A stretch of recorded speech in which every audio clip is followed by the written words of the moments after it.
Welcome to AJ Life. Today we're doing a science experiment. Okay, like homemade bubbles. Sugar, soap, and water.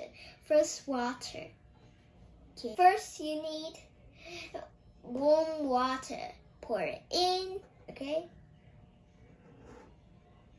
You need 1 cup of it.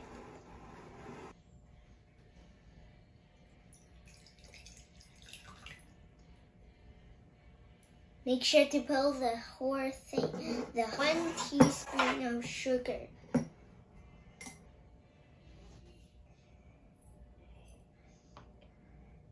Okay.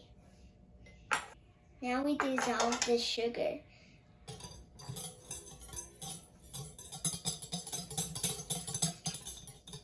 These bubbles will pop eventually.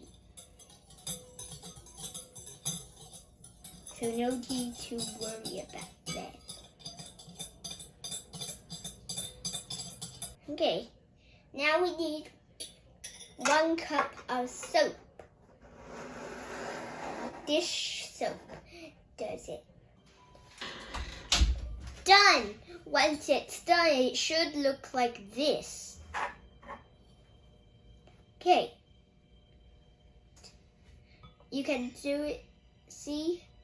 Can you see the moving parts? Look closely. It's actually a bubble. See?